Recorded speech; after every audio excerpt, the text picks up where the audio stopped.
Hi, welcome back to the Reader Mom. Today we are cozied up at my sister's house because we're getting our basement work done and it's really loud. So we have Ruth with us. Can't see her face, but and we're going to be reading a book called Caps for Sale. It is by Esphyr Slobodkina, and I used to read it to this little guy. Well, this big guy when he was a little guy. Alright, and also make sure to check out my YouTube channels. Links will be in the description. Let's begin. Caps for Sale. A tale of a peddler, some monkeys, and their monkey business. Told and illustrated by Esphyr Slobodkina.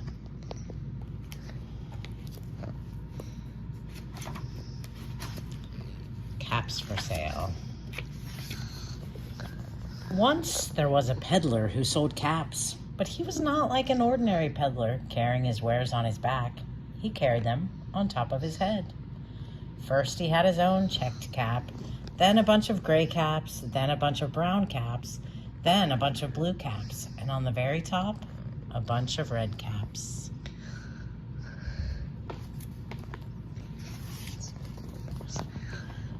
He walked up and down the streets, holding himself very straight so as not to upset his caps. As he went along, he called, "Caps! Caps for sale! 50 cents a cap!" One morning, he couldn't sell any caps. He walked up the street and he walked down the street, calling, "Caps! Caps for sale! 50 cents a cap!" But nobody wanted any caps that morning. Nobody wanted even a red cap. He began to feel very hungry, but he had no money for lunch. "I think I'll go for a walk in the country," he said. And he walked out of town, slowly, slowly, so as not to upset his caps. He walked for a long time until he came to a great big tree. "That's a nice place for a rest," thought he, and he sat down very slowly under the tree and leaned back little by little against the tree trunk so as not to disturb the caps on his head. Then he put up his hand to feel if they were straight. First first his own checked cap, then the gray caps, then the brown caps, then the blue caps, then the red caps on the very top.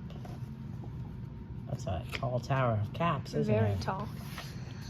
They were all there, so he went to sleep.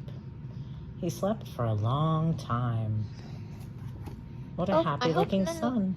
I hope none of his caps fall. Right. When he woke up, he was refreshed and rested. What do you notice about this picture? What's wrong with this picture? We'll find out. But before standing up, he felt with his hand to make sure his caps were in the right place. All he felt was his own checked cap. Oh, What do you think happened to those caps? I don't know. He looked to the right of him, no caps. He looked to the left of him, no caps. He looked in back of him, no caps. He looked behind the tree, no caps.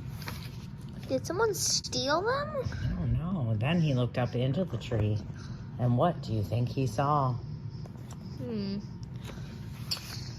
On every branch sat a monkey. On every monkey was a gray or a brown or a blue or a red cap. How dare they take his cap? The peddler looked at the monkeys. The monkeys looked at the peddler. He didn't know what to do. Finally, he spoke to them. "You monkeys, you," he said, shaking a finger at them. "You give me back my caps." But the monkeys only shook their fingers back at him and said, "Zzz, zzz, zzz." This made the peddler angry, so he shook both hands at them and said, "You monkeys, you give me back my caps." But the monkeys only shook both their hands back at him and said, "Zzz, zzz, zzz." Now he felt quite angry. He stamped his foot and he said, "You monkeys, you better give me back my caps." But the monkeys only stamped their feet back at him and said, "Zzz, zzz, zzz." Wonder how he's gonna get his caps back. I know. By this time, the peddler was really very, very angry. He stamped both his feet and shouted, "You monkeys, you! You must give me back my caps!" But the monkeys only stamped both their feet back at him and said, "Zzz, zzz, zzz." At last, he became so angry that he pulled off his own cap, threw it on the ground, and began to walk away. But then each monkey pulled off his cap,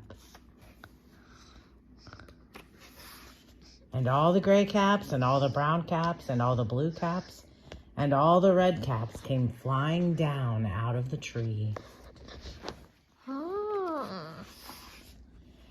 So the peddler picked up his caps and put them back on his head. First his own checked cap, then the gray caps, then the brown caps, then the blue caps, then the red caps on the very top. And slowly, slowly, he walked back to town, calling, "Caps! Caps for sale! 50 cents a cap!" The end.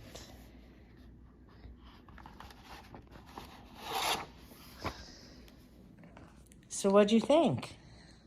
I thought it was pretty good. Yeah, what did you like about it? I liked how the monkeys were just like taking off caps and then were like, tss, tss, tss. Yeah, and I thought it was pretty funny that when he threw down his cap, because they had been imitating everything he did, right? But when he threw down his cap, he wasn't thinking that they would imitate that. He was ready to walk away because he was so mad. That's a great book. Caps for Sale. Thanks for watching. Make sure to subscribe for more book read-alouds. Bye.